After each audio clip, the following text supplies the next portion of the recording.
Un saludo para todos los estudiantes de 9º grado. Qué bueno poder entrar a sus hogares para juntos compartir sobre la historia de Cuba. Porque la historia de nuestra patria es el más extraordinario legado que tiene nuestro pueblo. Un pueblo que se ha forjado en la unidad, la dignidad y el espíritu de sacrificio. En este encuentro le proponemos utilizar un primer momento para hacer un recorrido por el contenido que ya han recibido con sus profesores en las 2 primeras semanas del curso. De ahí que recordemos que en la unidad 1, los antecedentes de la nacionalidad y la nación cubana, las distintas sociedades comunitarias existentes en Cuba a finales del siglo XV y su procedencia. ¿Qué contenido debemos recordar relacionados con esta unidad?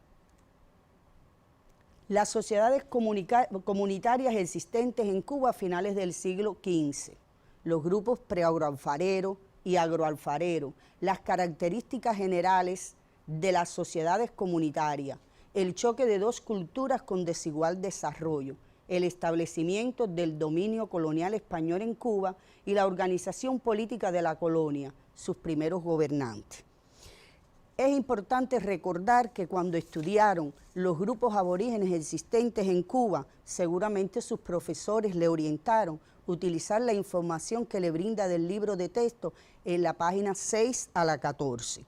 Nosotros hoy les sugerimos que se apoyen en su estudio independiente en la actividad número 2 del Comprueba lo que has aprendido.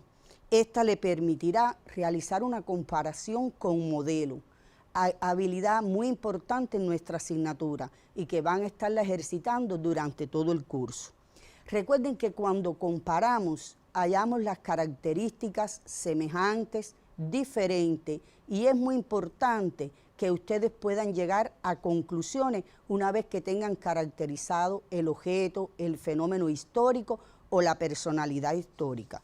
De ahí que al señalar las características que definen estos grupos aborígenes, resulta de vital importancia determinar por qué podemos afirmar que estos grupos aborígenes vivían en una sociedad comunitaria.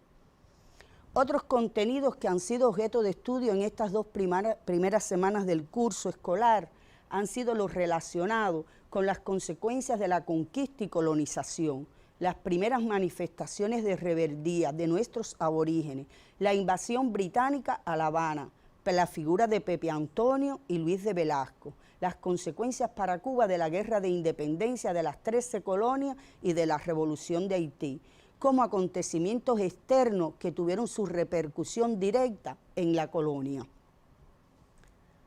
De ahí que podemos resumir que el 28 de octubre de 1492, cuando Colón arriba a las costas cubanas con este hecho, se produce el choque entre 2 culturas con desigual desarrollo, la cultura europea y la aborigen. La llegada de los europeos irrumpió el normal desarrollo de nuestras comunidades aborígenes, imponiendo un régimen de explotación en forma de esclavitud. Ahora bien, ¿qué hechos preparan las condiciones para el establecimiento del dominio colonial español en Cuba? El primer elemento que debemos reafirmar como contenido ya estudiado fue el bojeo a Cuba en 1509. ¿Qué le aportó este hecho histórico a los conquistadores españoles? Bueno, pues probó que Cuba era una isla que tenía excelentes puertos y que estaba habitada por una población indígena cuyo trabajo podía ser utilizado en beneficio de los españoles. Posterior al bojeo, se inicia un proceso que tiene una significación extraordinaria para nuestra historia, que es el proceso de conquista y colonización, desarrollado de 1510 a 1515 bajo el mando de Diego Velázquez, Hernán Cortés y Pánfilo de Narváez. Este proceso, desde sus inicios, tuvo el enfrentamiento de nuestros aborígenes ante los métodos utilizados por los conquistadores españoles. De ahí que dentro del mismo proceso se dan las primeras manifestaciones de rebeldía de nuestros pobladores aborígenes. Y un ejemplo de ello lo constituyó la sublevación de Atuey, Guamá. Posterior y dentro del mismo proceso se produce la fundación de las primeras villas, ¿Qué importancia tiene la fundación de las primeras villas para la colonia? En primer lugar, España estableció en estos territorios su forma de gobierno y las villas de hecho constituyeron la forma exportada de la política española hacia la colonia. De ahí que estamos en condiciones entonces de poder caracterizar la evolución de la colonia durante los siglos XVII y XVIII.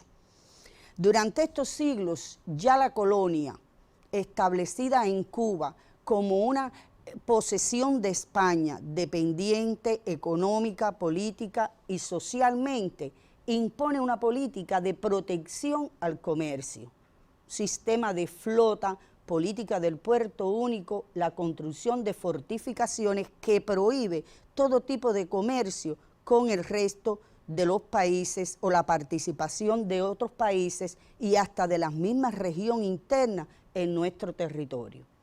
Aparece y se desarrolla el comercio de contrabando. El comercio de contrabando como una respuesta a esta política proteccionista de España. Por tanto, el siglo XVII pudiéramos definirlo como un lento desarrollo económico y la práctica de actividades económicas, las primeras actividades económicas después de las realizadas por nuestros aborígenes en los lavaderos de oro, sobre el cultivo del tabaco, la ganadería y la caña de azúcar. Sin embargo, la práctica de estas actividades económicas tienen una relación directa con el aumento de la esclavitud. España impuso en Cuba una esclavitud, primero aborigen y después africana, que fue el basamento para su enriquecimiento y la utilización de la mano de obra que determinó que la colonia produjera sus principales recursos en beneficio de la corona. Continuando con la evolución de la colonia en los siglos XVII y XVIII, hablamos del establecimiento de un rígido sistema de centralización administrativa y de monopolio comercial. El estanco del tabaco fue una manifestación de este monopolio comercial, respuesta que tuvo en la sublevación de los vegueros, así como la creación de la Real Compañía de Comercio de La Habana, que solo benefició a los comerciantes españoles y hacendados criollos de La Habana. Como respuesta a esta política proteccionista de España, en la colonia surge el corso y la piratería, con un marcado interés de Inglaterra de participar del comercio de España en América, respuesta que tuvo en la invasión británica a La Habana. Así como la política del despotismo ilustrado, trasladado desde la metrópoli a la colonia, que significó la realización de reformas económicas, políticas y sociales en la metrópoli y sus colonias. La influencia de acontecimientos externos como fue la guerra de independencia de las 13 colonias de Norteamérica y la revolución de Haití, que la repercusión en Cuba estuvo dada por un enriquecimiento de los españoles y hacendados criollos. Unido a estas características internas de la colonia, aparece o sucede en España acontecimientos que van a repercutir directamente en la colonia. En la primera mitad del siglo XIX se produce la invasión de Napoleón Bonaparte a España. Es obligado Fernando VII a renunciar al trono y en su lugar fue nombrado José Bonaparte. Los rebeldes españoles juraron fidelidad a Fernando VII. Fueron creadas las juntas para ejercer como gobierno provisional y en 1810 se convocó a las Cortes, reunión de representantes de las provincias españolas y las colonias. Esta situación convulsa existente en la metrópoli evidentemente repercutió en Cuba. ¿Y cómo repercutió esta situación?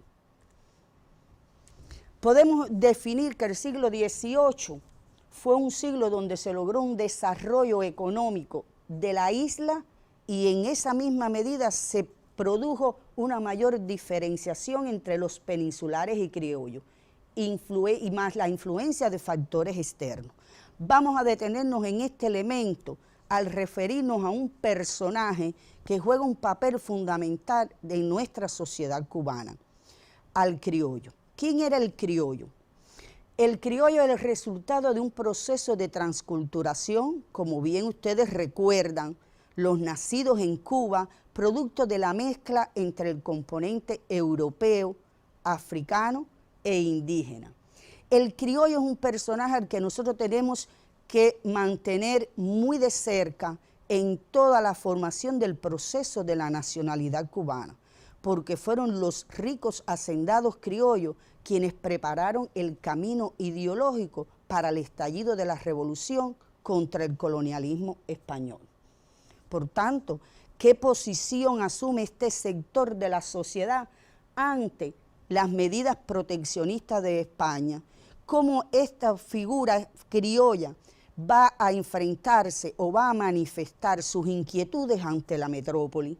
¿Qué posición asumen cada uno de ellos y cómo se manifiestan estas posiciones, estas actitudes? Fíjense que estoy utilizando términos diferentes, pero que todos ellos forman parte de la preparación ideológica para la formación de nuestra nacionalidad cubana.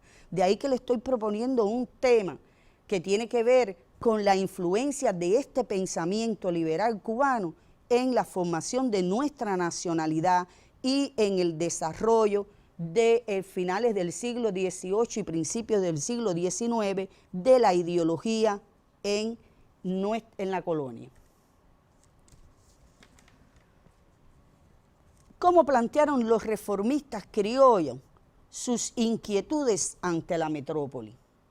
A fines del siglo XVIII y principios del siglo XIX, estos criollos expresaron ante las cortes españolas la forma en que ellos deseaban cambiar la sociedad cubana. Para ello, expusieron ante España una serie de demandas que beneficiarían sobre todo lo que tenía que ver con su propio enriquecimiento. Les sugiero ir al libro de texto a la página 47 para juntos analizar las demandas de los reformistas criollos. En lo económico pedían la libertad de comercio. En lo político demandaban la asimilación o autonomía como forma de gobierno. Nos detenemos en esta demanda. ¿Qué significa asimilación o autonomía? Los criollos planteaban a España o que España los asumiera como una provincia más que le permitiera disfrutar de los mismos privilegios y beneficios que los españoles en la isla, o que les garantizara una autonomía donde ellos pudieran participar en el gobierno. De esta demanda se desprende que estamos hablando de un personaje dentro de la sociedad cubana que, aunque era rica económicamente, no tenía participación política en el gobierno, algo que inquietaba a estos reformistas criollos. En lo social aspiraban al mantenimiento de la esclavitud y la trata negrera. Esto les puede llevar a ustedes a definir si estas demandas realmente constituían la solución para los problemas existentes en Cuba, si estamos hablando de una sociedad eminentemente esclavista. El máximo representante del reformismo a finales del siglo XVIII y principios del siglo XIX en Cuba fue Francisco de Arango y Parreño. Es importante que ustedes, utilizando la información que brinda el libro de texto, sean capaces de delimitar en cada una de las etapas en que se desarrolló esta actitud asumida por los terratenientes criollos y en sus tres etapas. Primera etapa que hemos visto hoy, pero que ustedes pueden ir como dentro de este mismo proceso de enfrentamiento o contradicción colonia-metrópoli, se van manifestando estas demandas cada vez alejadas más de España y en favor del desarrollo de la propia isla de Cuba. ¿Qué obtuvieron los reformistas criollos? Pueden seguir utilizando en su libro de texto la información que le brinda, y estas demandas que obtuvieron estos reformistas tienen que ver con problemas eminentemente económicos. España le concedió a los reformistas el desestanco del tabaco. ¿Qué significaba esto?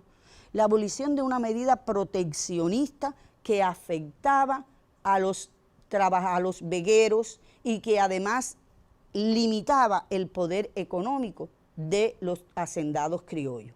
En 1818 España decretó el libre comercio de todos los productos cubanos en el extranjero. Pero esta demanda concedida, fíjense que tiene un elemento esencial. Se decretó el libre comercio, sin embargo, se implantaron altos impuestos que afectaban esta actividad comercial. En 1819 los reformistas lograron que se le concediera la propiedad de la tierra otorgada y se accedió al mantenimiento de la esclavitud en la trata. Luego, una de las medidas que los criollos querían que se mantuviera por parte de España quedaba concedida con estas demandas otorgadas: mantener la esclavitud y la trata. ¿Y por qué mantener la esclavitud y la trata? Porque era esta fuerza de trabajo quien le garantizaba a estos hacendados criollos su enriquecimiento y el mantenimiento también de una posición económica que cada vez los hacía más fuertes. Como es de destacar, las demandas políticas de los reformistas sobre la asimilación y autonomía no fueron concedidas. La metrópoli no estaba en condiciones ni aceptaba jamás que Cuba fuera gobernada por los criollos, y mucho menos que fuera asimilada como una provincia más de España. De ahí que esta medida de carácter político no fue concedida por España. Podemos entonces, con estos elementos analizados y ustedes aprovechando en sus hogares toda la información además que le brinda el libro de texto, destacar que los reformistas no demandaban medidas que llevasen a la separación de Cuba. Reafirmo este elemento: los reformistas no demandaban medidas que llevasen a la separación de Cuba de la metrópoli española. Es decir, no hablaban de independencia, no hablaban de separación, sino que planteaban un programa de reforma. ¿Y qué significa reforma? Cambio, mantener algunas cosas y cambiar otras, o mejoras encaminadas a eliminar las restricciones que impedían el desarrollo de la economía de la colonia y su enriquecimiento.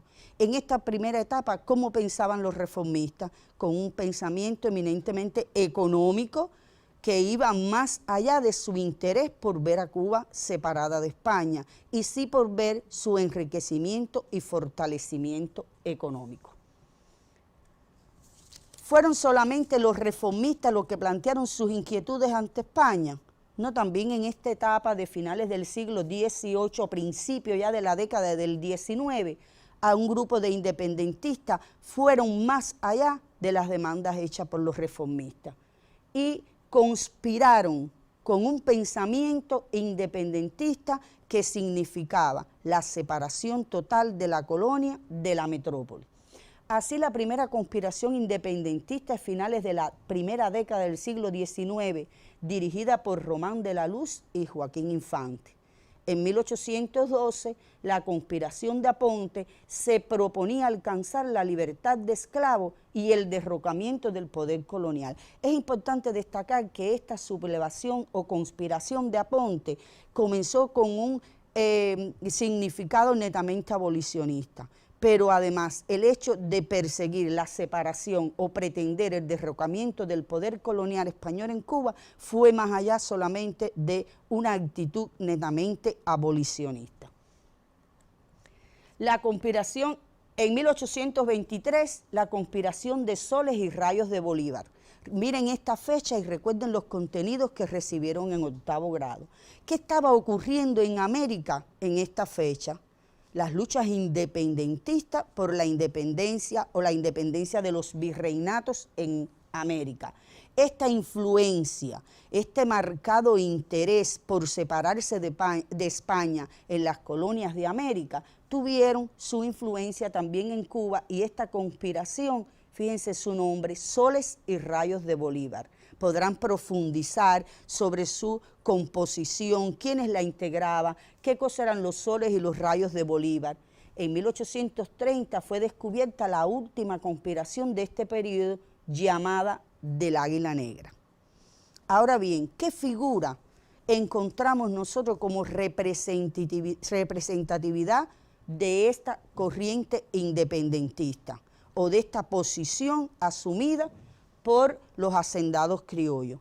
Los invito a observar un fragmento de un material que le permitirá recordar, porque son elementos que ya ustedes conocen desde la primaria, sobre una figura que tiene un gran significado en la formación de nuestra nacionalidad, de nuestro pensamiento liberal, y que actualmente como figura más destacada de la época constituye uno de nuestros primeros padres en la lucha contra el colonialismo español.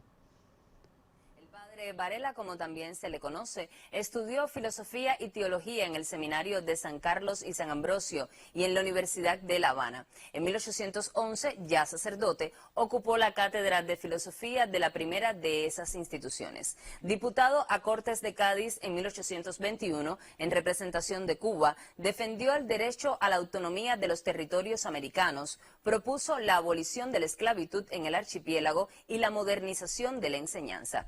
De ese sacerdote, maestro, escritor, filósofo y político cubano, se dice que fue el primero que nos enseñó en pensar.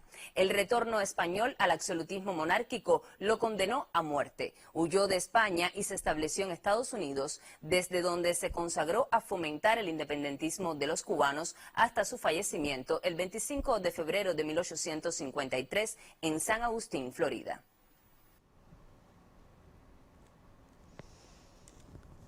¿Qué significó Varela en la formación de nuestra nacionalidad, en el fomento de un pensamiento liberal y en la posición que adopta Varela en las otras esferas de la vida? Varela, hombre de avanzada, hombre que además de ser sacerdote tuvo la osadía de enfrentarse al colonialismo español, pero además de plantear la necesidad de separar de raíz la colonia de su metrópoli. Para un sacerdote de la época, el hecho de plantear la independencia de Cuba y por medio de la lucha armada significaba un pensamiento de avanzada. Pero Varela fue más que eso, que un independentista. Varela fue un hombre que además conoció la educación, y además de conocerla, vio desde esa época la necesidad de educar por medio de un pensamiento, un razonamiento lógico y científico. Varela decía, aprender de memoria es el mayor de los absurdos, porque falla la memoria y falla todo lo aprendido. Con este precepto de Varela estamos invitándolos además que cuando estudiamos, cuando nos preparamos, es necesario el análisis científico, el análisis lógico que nos permita después razonar y tomar partido de lo que pensamos, de cómo lo hacemos. Nos permite hacer análisis que puedan entrar e incluso en contradicción con nuestros compañeros, pero que de nuestro punto de vista están basados en un razonamiento lógico.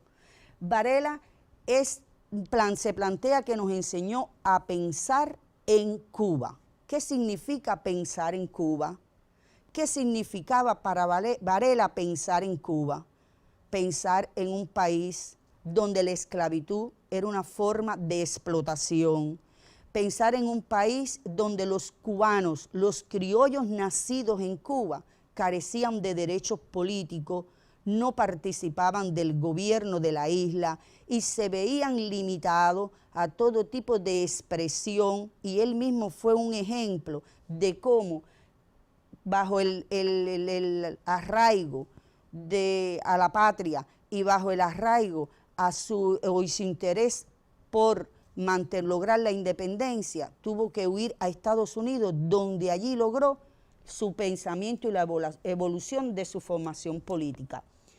El periódico El Habanero constituyó para Varela un arma ideológica mediante el cual transmitía un pensamiento progresista, un pensamiento que estimulaba a los cubanos a pensar en la necesidad de liberarse del rígido monopolio que significaba España para la colonia.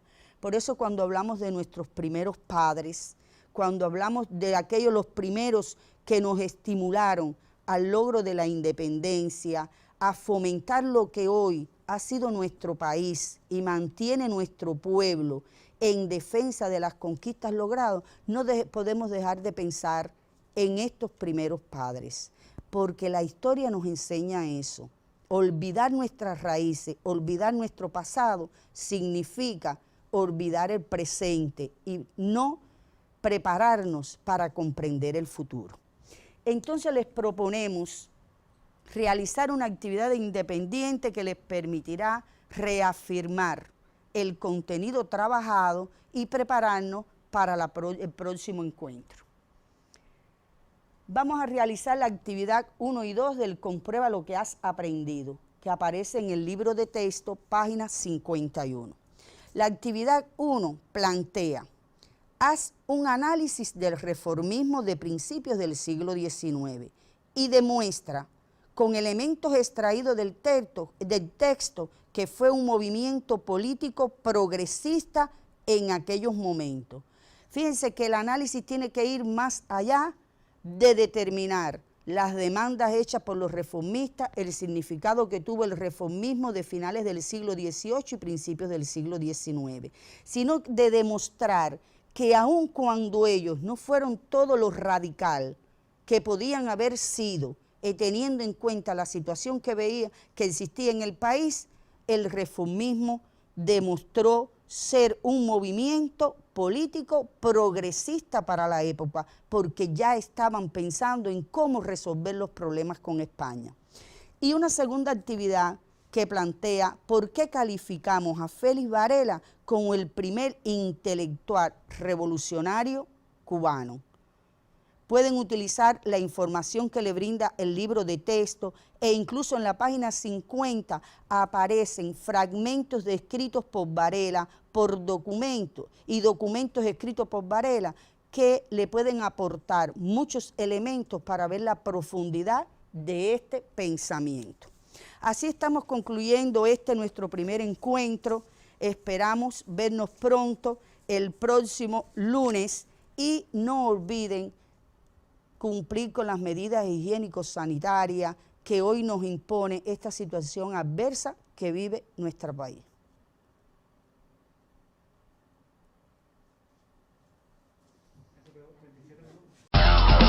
La higiene está en tus manos.